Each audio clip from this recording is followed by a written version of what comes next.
Hi guys, and welcome to this lesson on geopolitics by CFL Level 1 for the 2023 syllabus.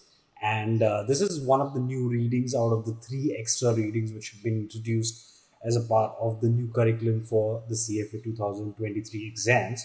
And it is not surprising that this specific topic on geopolitics has been introduced, considering the kind of geopolitics that have actually happened during the year.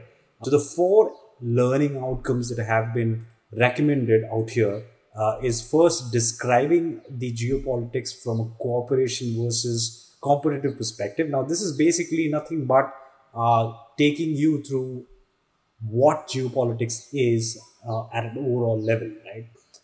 The second topic, or the second LOS, says describes geopolitics and its relationship with globalization. And this is where we try to connect the dots on what are the categories of geopolitics versus how is it related to globalization, and try to understand how these bigger countries have been using various tools of geopolitics to affect the tools. In this, we will be also discussing about various tools which can be used by companies. Like, for example, you could use economic sanctions as one of the tools to affect geopolitics. Let's get started.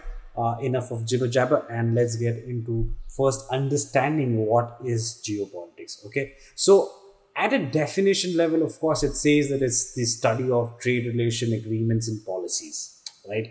And if you see to the table to the right, I have mentioned how the various geopolitical events have affected our markets, right? So if you go very early on during the Gulf War, in which Kuwait was a part of this entire Gulf War, you'll see it affected your S&P 500. The gold markets went up by 6.4, and the US yields increased by about 1.9%. Right now, if you look at the 9/11 terrorist attack in the US, you will see that it has affected about 14%. So the common theme out here is that it is of relevance, and it does affect your investment returns, either to the positive side or to the negative side, right? Now, I really didn't want you to understand this from a more theoretical angle, but I wanted to focus more on the outcomes and how it has been affecting lately, right? So if you see the Russian and the Ukraine conflict, if you consider it as a case study, right, you will realize that, okay, the conflict is on one side, of course, right? We can take sides as much as we want. We could take the side of Russia, or we might take the side of Ukraine. But the angle is its impact on investments is what the subject is. So if you see out here, after the entire Ukraine crisis actually happened, close to about $139 billion in assets belonging to the US asset managers is still stuck in Russia, out of which $9 billion in debt is actually stuck in. And plus, if you look at the effect on Russia, on the other angle, you'll see that the companies which have exited Russia after the Ukraine conflict, that's almost about 47% of the GDP of Russia, right? So the point is that it is important in terms of investments, right? So let's go and try to understand the complexities out here, right? So, for example, we have taken different countries' scenario, which will make this much more easier to understand. Okay, so let's start with the first one. So, if let's say consider Russia is one country out here, and you've got India on the other side, and you've got US on one side, and then there are various relationships which are going to get formed. Now, as probably everybody knows at this point in time, that Russia and India are close allies, right? And to a lot of extent, US and India are also allies, but probably India and Russia are more closer compared to India and US, right? So let's look at the other country now. There's the fourth country out here, which is Ukraine. Now, of course, we all know that Russia and Ukraine obviously have never been in good relationships in the beginning, right? But US and Ukraine still are very close allies. Russia attacks Ukraine, right? Now, since Russia attacks Ukraine, and Ukraine is a close ally of US, but US is also an ally of India, so there's a good chance that pressure will come from US, which did come, to India on trying to, probably condemn this attack, and probably, use influence to make sure that India uses sanctions against Russia, right? Now, obviously, when this happens, there is a chance that relationship between India and Russia also gets affected, right? So there's pressure on India now to probably, take sides or probably take economic sanctions against Russia.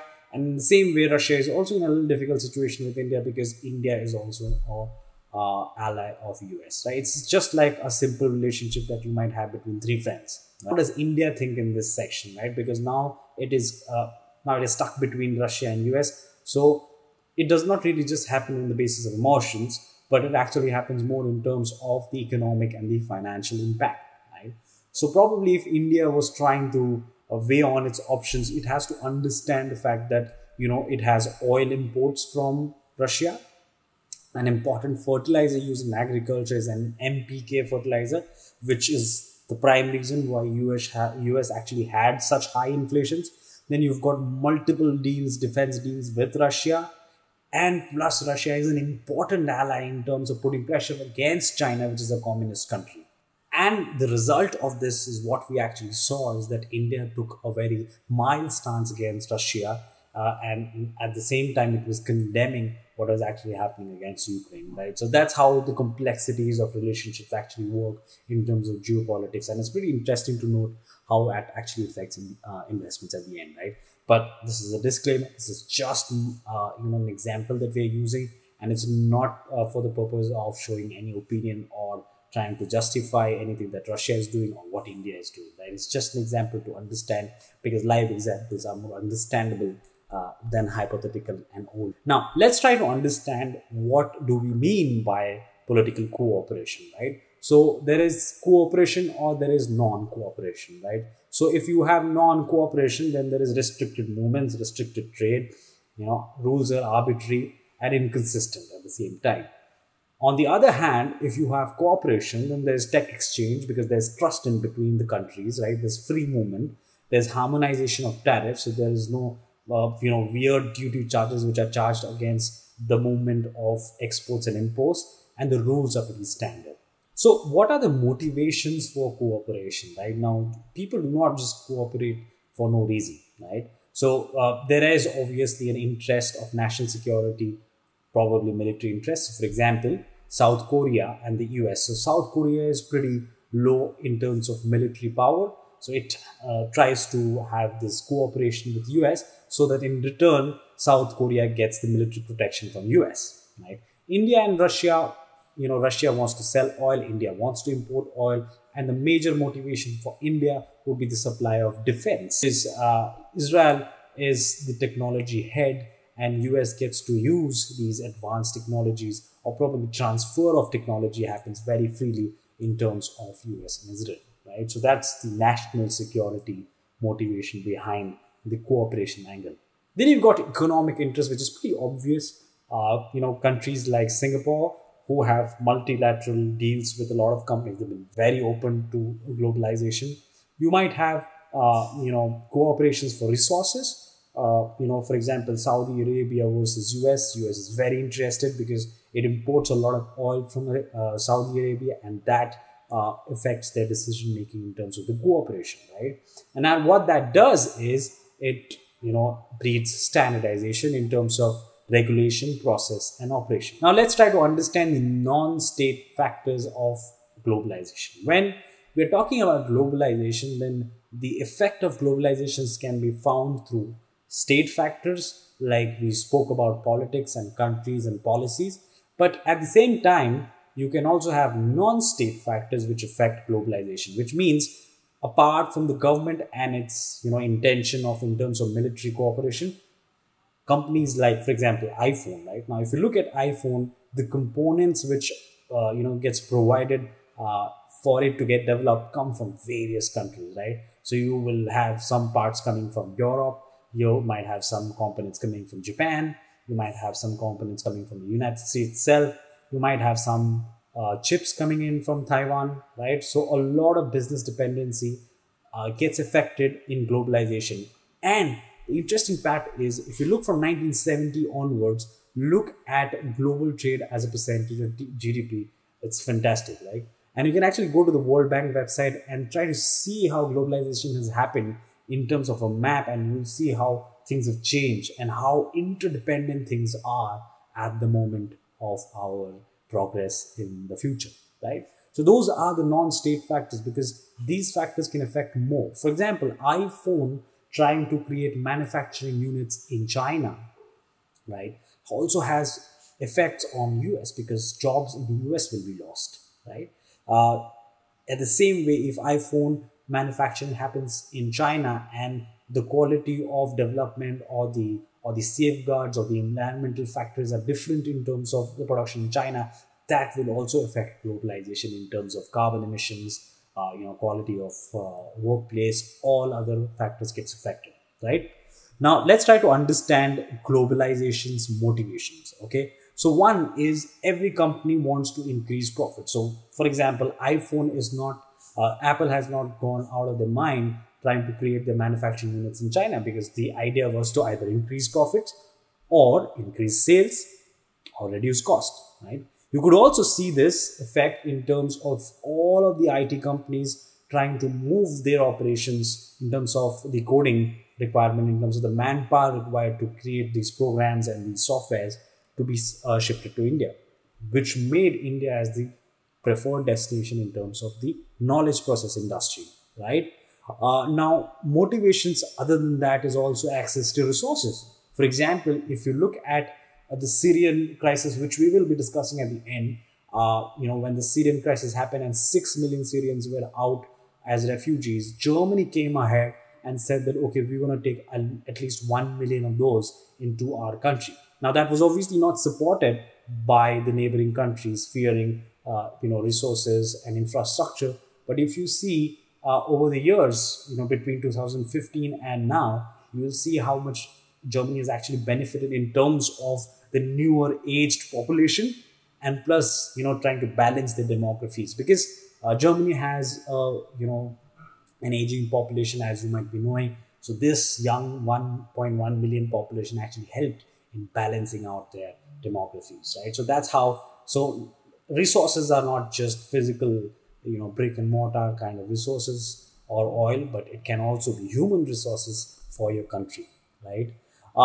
Now, a developed country trying to now let's try to understand also this from the perspective of a developed country, country like US, where the returns are pretty low in terms of investments in either stock markets or the bond markets, right? So return will be somewhere around 4 to 5% is a great return. So your motivation for globalization or investing in the emerging markets can also be to just increase your returns, right? So that's how the access to resources gets affected in terms of globalization, right?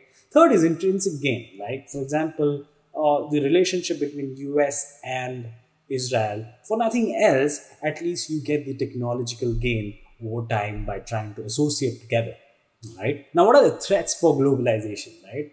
Now, on one hand, obviously, you're progressing and you're increasing your profits and you're reducing your cost, you're gaining, your technology advancements happening. But on the other hand, there are problems with loss of jobs for the country. You setting up a shop in probably another country might have a totally different standards, probably, which you're not okay with, right? There might be political consequences, when such events, exogenous, or I would say probably political events get triggered.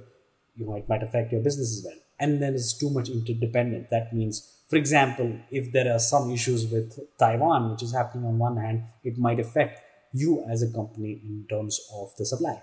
Now, let's try to categorize these, factors into 4 angles, right? Now, as per the CFA Institute curriculum, these are the 4 aspects. So if you are trying to look at cooperation, then you've got multilateral ties, then you've got your bilateralism, is what you're trying to look at.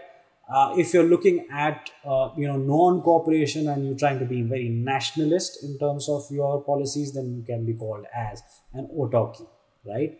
And then someone who is trying to use their political influence in a specific region can be called as a hegemony, right? Now, I've just taken some examples what I felt, some countries to put a name to the category. So I could definitely use US as a hegemony, category, because they do tend to have influence, particular region, using various tools like military tools, economic tools, and also sometimes organizations that they're affecting, right? Singapore, if you actually look, has multilateral ties with various countries, and they support inward and outward flow very easily. India tends to mostly have one-to-one agreements, right? So you might have a bilateral agreement between India and Russia. It might also at the same time have a bilateral policy with US. So it tries to take case to case basis. It will not try to use a blanket solution for all of the specific countries like how Singapore does, right? And China could be called as an autarky because most of their organizations are state owned, and they're trying to affect the policies to affect the globalization and also the growth of the country, right? Now, this will be better understood in the next slide when I try to put this into a table, and you'll see autarky basically is trying to affect self-sufficiency. So they want less dependency on external factors, right? If you look at hegemony, you're trying to influence the resources, right? And we will, you will become very clear when we try to discuss what US has done over time. And if you look at multilateral, then you're trying to have multiple such sectional rules with let's say 3-4 countries together, and bilateral is one-to-one, right?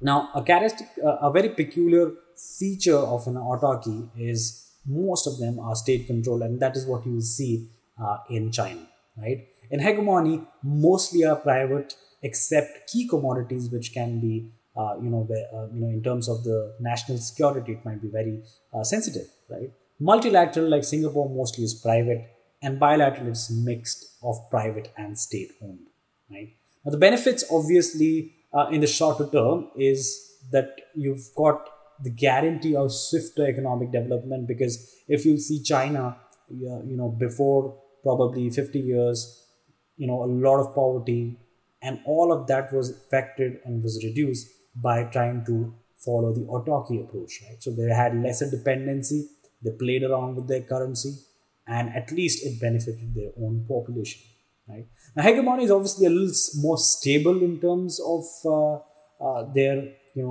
overall business because of their influence, or the larger influence that they have in the region.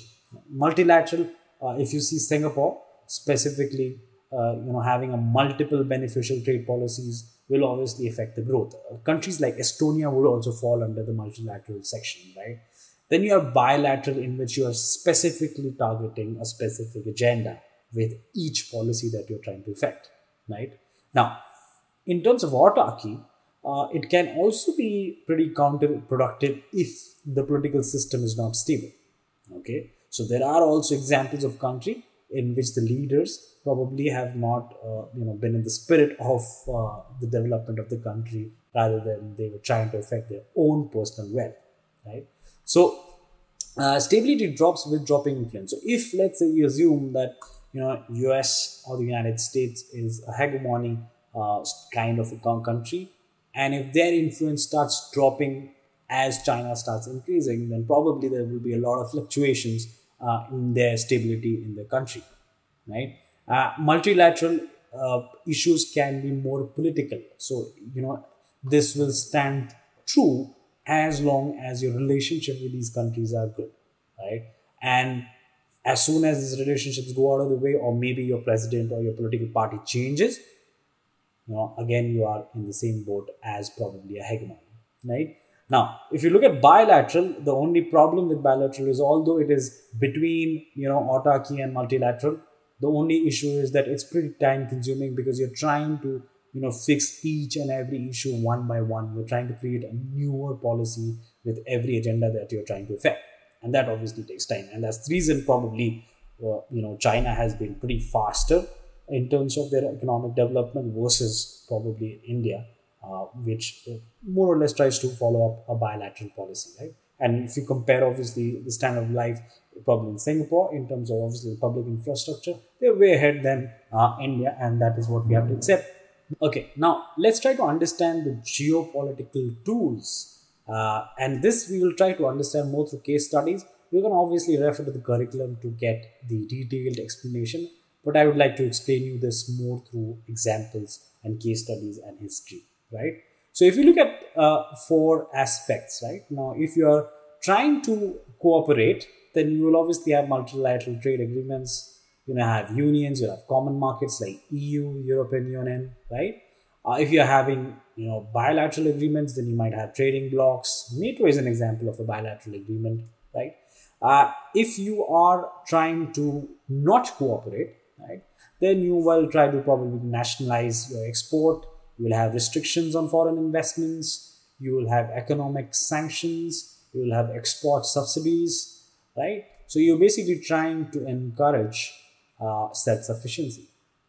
And on the other hand, if you are autarky, right, then you'll probably voluntarily export constraint. For example, the Make in India campaign be mostly towards non-cooperation. Okay. All right, so this is one of the case study which we are discussing on trying to understand the various military tools or national tools used to affect geopolitics. Okay, so if you see the entire US war on Iraq, the primary reason given by the US state was that they were trying to disband Saddam Hussein as the primary reason for the conflict, and they've actually maintained this rhetoric from the start itself. But if you look at the current outcome of it, is that today still US imports about $3.8 billion in crude oil from Iraq, right? And if you look at most of the wars which probably US has got into, it's not primarily reason of affecting change. It is also an effect of economic and financial interest that the companies have. Now, I'll try to prove this further. If you look at these various countries out here, these are the countries with the maximum oil resources, right?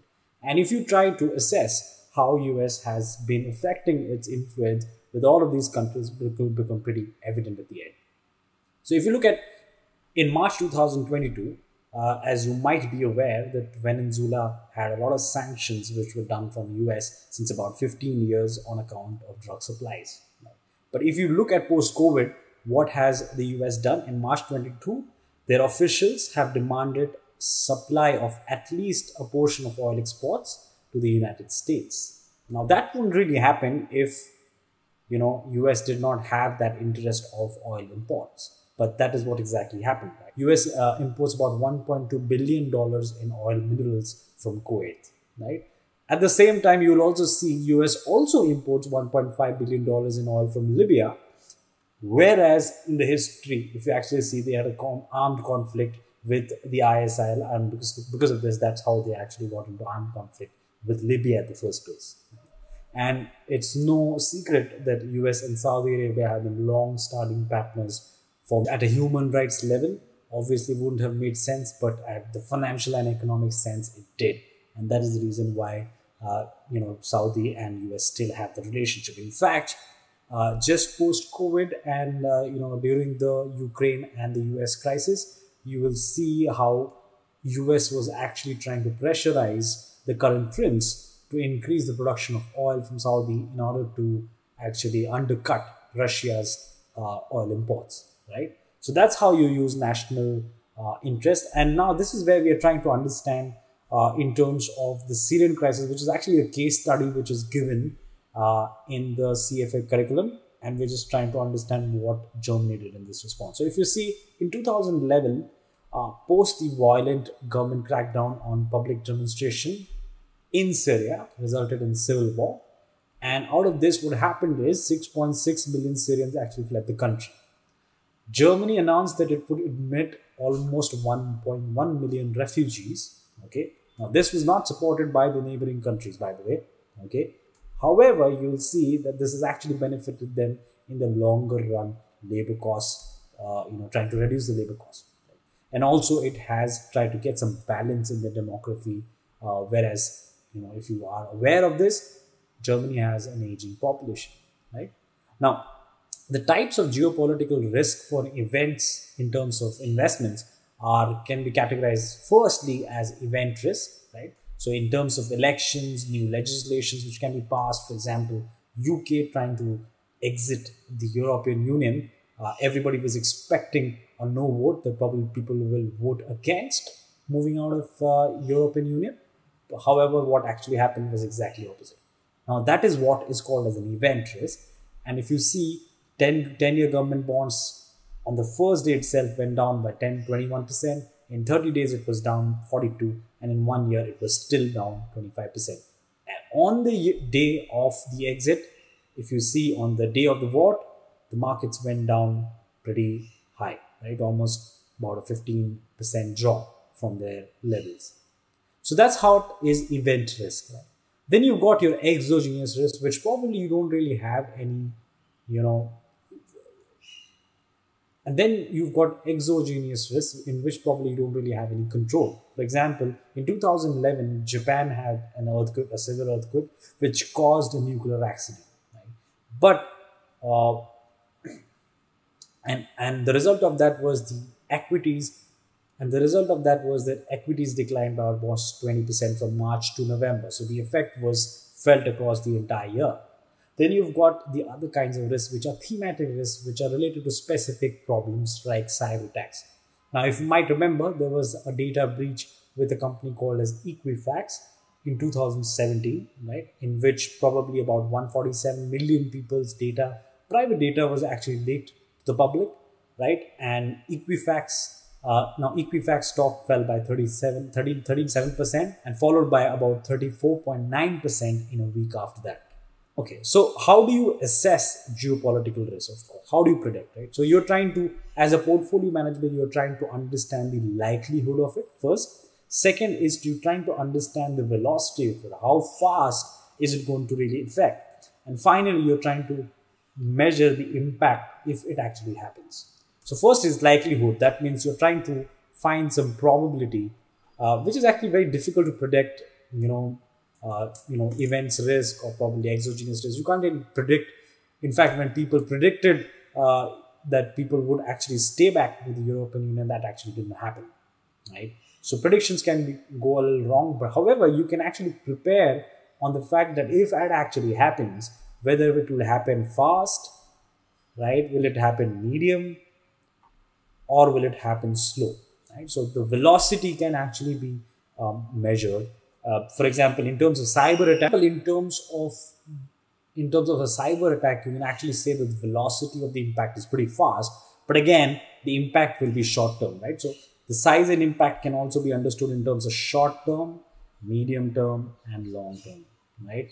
So the only problem with short term is that you can only do tactical changes, right? Because you can't really do anything about Equifax cyber attacks happening instantly. You really have nothing to control. You can't really foresee that actually happening, but you can definitely try to use tactical changes, and you may try to reduce the exposure with Equifax and try to enter it again. When you're talking about medium term effects, like for example, a pipeline has been disrupted, and now that is obviously going to affect almost 6 to 9 months, right? But in the long term, you can say an impact like an electric vehicle coming and disrupting the automobile segment can be a long term, because it will happen slow, but it will happen, probably the impact will be much bigger.